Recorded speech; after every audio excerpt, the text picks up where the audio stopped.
Aujourd'hui, nous sommes en train de créer une fausse question d'arroser les pépinières.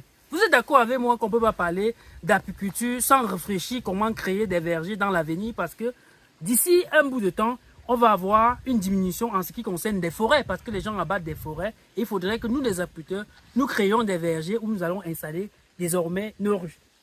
Mais aujourd'hui, ce qui m'intéresse, c'est que au cours de ce travail, nous avons rencontré un berger qui nous a dit quelque chose de très intéressant et j'aimerais partager avec vous une idée qui m'a paru très intéressante. Je suis ici avec mon frère Mali. Mali, bonjour. Bonjour. Tu viens de partager avec moi quelque chose que j'aimerais partager à ceux qui me suivent. Ok. Tu m'as dit, tu as 16 bœufs, Oui. tu es né en 2019, Bien sûr. 2025 moins 2019, ça fait 16 ans. Mhm, Comment tu expliques que tu as 16 bœufs à moins de 16 ans? mhm. Bon, à propos de ça, ce que je vais te dire, bon, depuis ma naissance, on m'a donné deux bœufs, mon père et ma mère. Avant que On t'a donné 2 bœufs, tu as dit ton père, comment ça se passe? mon Comment? père m'a donné un bœuf, le mâle, Le mâle. qui a 3 ans. Donc ma mère m'a donné, la famille de ma mère m'a donné un bœuf qui a 3 ans, le femelle. Non? Oui. Bon, donc le temps là, je ne connaissais pas. Donc j'étais l'enfant le temps là. Mais le temps que j'ai grandi, à partir de 2015-2016 comme ça là. Donc il y avait 6 ans comme ça avant que j'ai constaté que ça c'est mes bœufs. Donc c'est à partir de 6 ans Que qu'on t'a fait comprendre que les bœufs là t'appartiennent. Depuis ma naissance. Oui. Bon, à partir de 2016, mes bœufs c'était les 11 bœufs comme ça là. Oui. Donc ça évolue. Donc on m'a mis à l'école, donc je suis parti à l'école. Jusqu'à maintenant, on est en 2025. Donc maintenant, en 2025, mes bœufs ici, maintenant c'est 16 bœufs. Donc, mais ça c'était évolué jusqu'à dépasser même les 16 bœufs ici là. Donc on a même souvent vendu l'autre pour certains problèmes. Mais maintenant, mes bœufs, moi-même, c'est 16 bœufs qui m'appartiennent. Est-ce Donc, que c'est tu comme as, ça. oui, tu as 16 bœufs. Est-ce que tu as la libre liberté sur ces bœufs? Est-ce que tu peux décider de vendre tes bœufs si tu veux? Bien sûr, c'est mes bœufs. Donc, ce que je pense à faire avec les bœufs ici là, il n'y a personne qui peut me dire que ce n'est pas ça. Donc, si je décide de les vendre, je ne vais pas ailleurs travailler. Je vais les vendre. Personne ne va me dire que nous ne les vendons pas. Donc, c'est pour moi-même, ça m'appartient.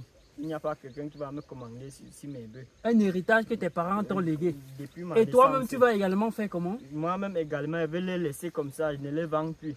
Elles vont- Donc tu ne peux pas tout vendre. Oui. Même si je vends, mais je ne dois pas tout vendre. Oui. Je peux vendre, si ça se vieillit aussi, non? Oui. Je peux vendre même un vieux bœuf comme ça, et pas même, il paye même 3 petits comme ça. Oui. Même de 150 comme ça, il vient encore lancer. Donc moi-même, je ne les vends plus, je vais les laisser comme ça, ils vont grandir.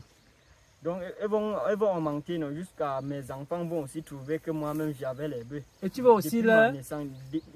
Aussi, je veux aussi les faire comme ça, comme mon père m'a Ah, fait. donc tu vas également leur donner à chaque de tes enfants Oui, un bœuf. un bœuf. Et certainement leur maman de leur côté Va leur donner dit aussi un bœuf. Oui. Donc ça comme dit ça. c'est une stratégie Mhm. pour vous, Oui, dans c'est vos comme ça. cultures. C'est comme ça, donc c'est notre condition comme ça là. Donc toi, à 16 ans, tu as 16 bœufs. C'est ça. Et dis-moi, tu dis que tu fais 2e année mécanique. Oui, Et tu penses aller un peu plus loin avec des études? oui, je pense aller loin un peu avec l'école. C'est ce qui est dans mon cœur que je pense. Donc tu es multimillionnaire, millionnaire, voilà. C'est ça, c'est ça. Et au cours du temps, tu n'as qu'à leur donner les herbes et peut-être quelques Avec le sel. avec le sel seulement, je paye le produit pour les laver. Oui. Pour qu'il ne peut pas avoir la maladie qu'on appelle la gale. Oh, Tu oui. sais que quand tu les laisses comme ça, tu ne les traites pas, ils vont avoir la gale. Donc ça veut dire qu'avant que tu vas avoir 30 ans, tu pourras avoir peut-être un cheptel de 50 bœufs. C'est normal, c'est comme ça. Ça va évoluer si Dieu permet. Oui. Donc chez vous, quand on accouche un enfant, la famille, la famille, t'as dit, tes parents te donnent un bœuf, Oui. la famille de ta mère également un Je donne bœuf. aussi un bœuf. T'as dit, le père donne le mâle, la mère donne la femelle, et directement, tu as ton cheptel. Tu as ta part de vie qui commence comme ça. Donc vous êtes combien dans votre famille? Nous, les enfants de mon père, on est 12. Vous êtes 12. Donc chez vous, chaque enfant, même si c'est une fille, même si c'est un garçon, chaque eh, enfant, donc même avec les filles, c'est on pareil. les donne. On les donne. Non, tu peux, comme ça, Et quand ils partent à marier, ils font quoi avec? même si elles partent en mariage, non, elles laissent les bœufs chez les pères. Quand ils ont un problème pour vendre, directement, elle appelle seulement son père. On vend le bœuf et on résout le problème. On gère son programme. Elle ne prend pas ses bœufs pour aller voir son mari. Mais si son mari a les bœufs, elle peut prendre ses bœufs pour partir mélanger. Pour associer avec pour son mari. Mais si son mari n'a pas, c'est un travailleur, il laisse chez son père. Dès qu'il a un problème, il appelle seulement, on vend ses bœufs, on gère ses problèmes. C'est un peu comme ça. Donc tu es millionnaire. Est-ce que tu te rends compte même de cela, mon cher? Mais je pense que c'est ça, non? Donc, est-ce qu'il voit quand même... Donc, il regarde seulement comme ça, mais il sait que c'est ma part. Si j'ai un problème, ça va m'aider. Non, vraiment, c'est très intéressant. Et vous qui m'écoutez, voilà une philosophie. Je pense que c'est dans vos cultures. Et je pense que c'est tellement loin parce que ça permet qu'un gars grandit avec déjà un héritage et il fait la continuité parce que vous êtes appelés à devenir des bergers parce que vous êtes obligés de balader vos bœufs, n'est-ce pas, dans les plantations. Et c'est une des choses que je dis souvent dans les vidéos que l'Afrique avait développé le meilleur système pour pallier au problème de chômage, en permettant que les enfants puissent continuer dans l'œuvre de leurs parents. Mais avec la mondialisation, les choses se sont dispersées et aujourd'hui on rencontre des chômeurs en Afrique.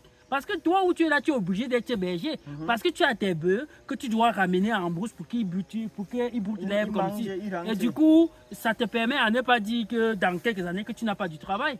C'est ça. Sans diplôme, même tu as déjà un travail, ramener tes bœufs. Un travail qui va me gérer demain. Demain. Oh, vraiment, ça c'est magnifique. Non, et merci pour ce partage. C'est moi qui te remercie parce que je pense que ceux qui écoutent cette vidéo, ils vont tirer beaucoup de leçons parce que moi-même j'en ai tiré beaucoup de leçons dans ça et on se dit à bientôt.